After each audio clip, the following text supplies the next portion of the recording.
اعوذ باللہ من الشیطان الرجیم بسم اللہ الرحمن الرحیم السلام علیکم ورحمۃ اللہ وبرکاتہ۔ معزز سامعین، مجھے امید ہے کہ آپ سب خیریت سے ہوں گے۔ تو آؤ آج کی جو یہ انفارمیٹیو ویڈیو ہے اس کا آغاز ہم ایک خوبصورت اشعار سے کرتے ہیں۔ پی جا ایام کی تلخی کو بھی ہنس کے ناصر، پی جا ایام کی تلخی کو بھی ہنس کے ناصر، غم کے سہنے میں بھی قدرت نے مزہ رکھا ہے۔ خزاں کی رت میں گلاب لہجہ بنا کے رکھنا کمال یہ ہے، خزاں کی رت میں گلاب لہجہ بنا کے رکھنا کمال یہ ہے، ہوا کی زد میں دیا جلانا جلا کے رکھنا کمال یہ ہے۔ تو آج جو میرا یہ ویڈیو ہے، میں ایسے ہی، میرا یہ پرپز نہیں ہے کہ میں آپ کو جنگل دکھاؤں، یا یہ پرپز نہیں ہے کہ آپ کو دنیا کی سیر کراؤں، ولاگز بناؤں، یہ پرپز نہیں ہے۔ میں صرف اس لیے جنگل میں ویڈیو بنا رہا ہوں، یا اس لیے ان جگہوں پہ جو خوبصورت دکھائی دیتی ہے، جو نیچرلی خوبصورت ہے، اس لیے ویڈیو بناتا ہوں کہ آپ کا انٹرسٹ بڑھے، کہ آپ ویڈیو کو ویڈیو کو انجوائے کرو، دیکھو، اور دوسرا اس سے کچھ حاصل کرو۔ تو آج کا جو موضوع ہے وہ یہ ہے، لا اقسم بہذا البلد، بسم اللہ الرحمن الرحیم، خلق الانسان من صلصال کالفخار۔ تو آؤ آج ہم سمجھیں، ہم آغاز کریں، اس بات کو سمجھنے کی کوشش کریں کہ ہم کس طرح جو انسان کی بنیاد کیا ہے۔ آؤ ہم قرآن سے ثابت کریں۔ ہم سے اگر کوئی غیر مسلم یہ سوال کرے کہ اللہ تعالیٰ نے کہا کہ ہم نے انسان کو مٹی سے پیدا کیا، تو اس سے کیا مراد ہے، تو آؤ ہم اس مٹی پر ایک تفصیلاً بات کریں۔ ظاہر سی بات ہے کہ ایک بات میں قرآن پاک کا ایک حرف تو کیا، ایک لفظ تو کیا، ایک زیر و زبر بھی ہم ڈسکور نہیں کر سکتے، اس کی تعریف بیان نہیں کر سکتے، یہ بہت لمبا عرصہ لگے گا اس کو۔ تو ہم آج اس موضوع پہ بات کرنے کی کوشش کریں گے کہ اللہ تعالیٰ نے جب انسان کو کہا خلق الانسان من صلصال کالفخار، کہ میں نے انسان کو مٹی سے پیدا کیا، اس مٹی سے، کھنکھناتی مٹی سے، صلصال لفظ استعمال کیا، کھنکھناتی مٹی سے، تو ہم نے کبھی نہیں سوچا مٹی سے تو پیدا کیا، لیکن اس مٹی سے پیدا کیا جس میں محنت لگی تھی۔ جو رب العزت اس کائنات کو 6 دن میں بنانے کی قوت رکھتا تھا، جو رب العزت جنات کو ایک آگ کے شعلے سے پیدا کرنے کی طاقت رکھتا تھا، تو انسان کو مٹی سے ہی کیوں پیدا کیا؟ آؤ اس کی فطرت سے جانیں، آؤ اس کے گہرائی لفظ میں جائیں کہ اس صلصال کا معنی کیا ہوتا ہے۔ تو صلصال کا معنی ہوتا ہے وہ مٹی جس پہ محنت کی گئی ہو، جس مٹی پہ محنت کی گئی ہو اسے صلصال کہتے ہیں۔ تو میرا موضوع یہ تھا کہ شروعات میں اس سے کرنا چاہتا ہوں کہ ہم یہ ثابت کر کے دیں گے کہ انسان کی فطرت جو ہے وہ مٹی سے ملتی جلتی ہے۔ اگر انسان جو مٹی کی فطرت ہے وہ انسان میں پیدا ہو جائیں تو یہ دنیا سے کبھی بھی دنیا میں نفرت نہیں پھیلے گی، کبھی بھی دنیا میں انسان کے جو رشتے ہیں ان میں درار پیدا نہیں ہوگی۔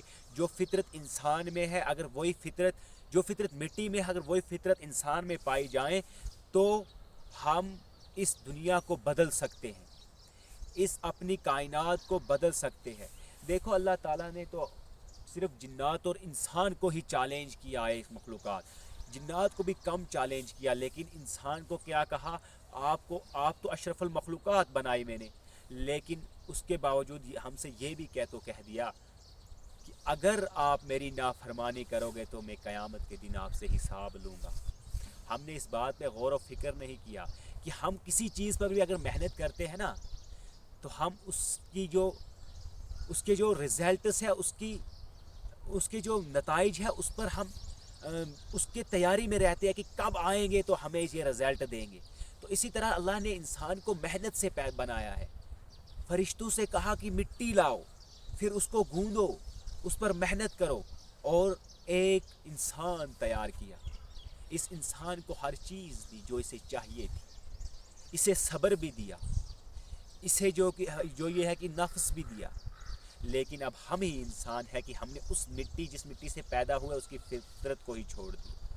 اگر ہم مٹی کی فطرت کو جب تک اپنائیں گے نہیں، اس وقت تک ہم زندگی میں کبھی کامیاب نہیں ہو سکتے۔ ہماری جو پاسٹ ہسٹریاں ہیں نا، جو ہمارے نبی کونین صلی اللہ علیہ وسلم کے ارشاد ہے، جو ہمارا قرآن مجید ہے، پتہ ہے جو غیر مسلم ہے نا، غیر مسلم ان ہسٹری کو پڑھ کے اپنی ایک ہسٹری بنا دیتے ہیں، اور ہمیں ان کی ہسٹری پڑھنی پڑتی ہے۔ کیوں؟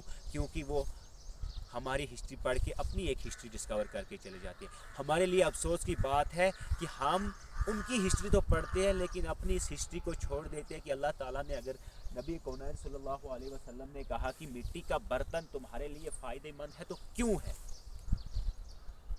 ہم نے اس پر کبھی غور و فکر کرنے کی کوشش ہی نہیں کی۔ اس لیے ویڈیو زیادہ لمبا ہو جائے گا۔ یہ کچھ بیسک باتیں تھیں جو میں نے شروعات میں آپ سے کہی۔ میں اس پہ مزید تفصیلاً بات کرنے کی کوشش کروں گا کہ ہمارے لیے مٹی کتنی ضروری ہے، اور ہم جو مٹی میں فطرت ہے وہ فطرت کیسے اپنا سکتے ہیں، اور اپنی کائنات کو کیسے بدل سکتے ہیں، اپنے ارد گرد کے لوگوں کے سوچ کو کیسے بدل سکتے ہیں۔ اس وقت تک اس قوم کا کچھ نہیں ہو سکتا جب تک کہ وہ قوم اپنے آپ کو خود نہ بدلے۔ تو پہلی بات یہ ہے کہ ہمیں اپنے آپ کو بدلنا ہے، اپنی سوچ کو بدلنا ہے۔ تو سوچ میں ایسی مثال دینا چاہتا ہوں کہ مٹی سے ایک مٹی بنانے والا برتن جو ہے نا حقہ بنا رہا تھا، تو سامنے سے ایک گزرا، گرمی کا موسم تھا، تو سامنے سے ایک گزرا تو اس نے کہا اس سے کہ آج جو ہے آج گرمی کا موسم ہے، اگر آپ اس مٹی سے جو حقہ بنا رہے ہیں اسی مٹی سے اگر آپ سرائی بناؤ گے تو لوگوں کو ٹھنڈا پانی پینے کو ملے گا۔ تو پتہ ہے اس مٹی برتن بنانے والے نے، مٹی سے حقہ بنانے والے نے کیا کہا؟ اس نے وہی مٹی پھر سے اس پہ محنت کی اور حقہ تیار، ایک سرائی تیار کر لی۔ تو پتہ ہے پھر کیا ہوا؟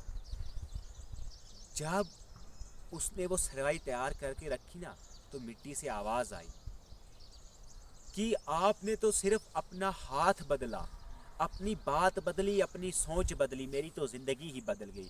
اگر حقہ بنتی تو ساری عمر جب تک میں یہاں رہتی تو آگ بھرا جاتا، آج میں سرائی بنی ہوں تو پانی بھرا جا رہا ہے۔ اس لیے اپنی سوچ کو بدلو۔ آپ اپنی سوچ سے ماحول کو بدل سکتے ہو، آپ اپنی سوچ سے اس پوری کائنات کو بدل سکتے ہو۔ لوگ کیا کہیں گے یہ کچھ بھی کوئی بھی اثر نہیں رکھتا۔ لوگ کیا کہیں گے کوئی اثر نہیں رکھتا۔ آپ اپنے حساب سے جیو۔ اگر زندگی میں جینا ہی ہے نا تو کچھ کر کے جاؤ، کسی کے لیے کچھ کر کے جاؤ۔ اللہ تعالیٰ اللہ کے نیک بندے حضرت محمد مصطفیٰ صلی اللہ علیہ وسلم کے نیک بندے اصحابی رسول صلی اللہ علیہ وسلم حضرت علی رضی اللہ تعالیٰ کا فرمان ہے کہ دنیا کی جو زینت ہے مال سے اور آخرت کی زینت اعمال سے۔ دنیا کی زینت مال سے اور آخرت کی زینت اعمال سے۔ تو اعمال دو طرح کے ہوتے ہیں، اس پر میں کل بات کروں گا انشاءاللہ۔ تو اعمال کس مال کی اللہ کے پیارے نے بات کی تھی؟ یہ بھی دو طرح کے مال ہے، ایک دنیائی مال ہے، ایک دینی مال ہے، ایک علم کا مال ہے، ایک پیسے کا مال ہے۔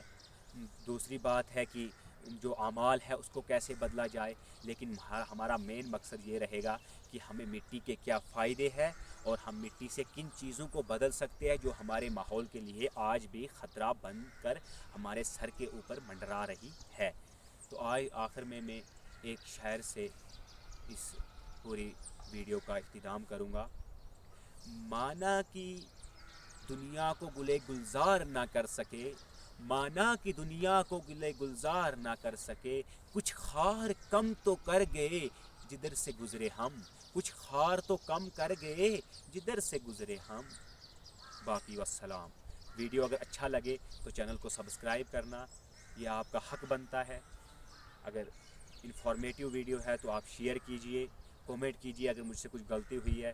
یہ آج بھی آپ کا حق ہے، کل بھی آپ کا حق ہے. جو میرے پاس علم ہے یا جو آپ کے پاس علم ہے مجھے کومنٹ میں شیئر کرنا. باقی والسلام. آپ کو اللہ تعالیٰ خیر و عافیت سے رکھے. آمین.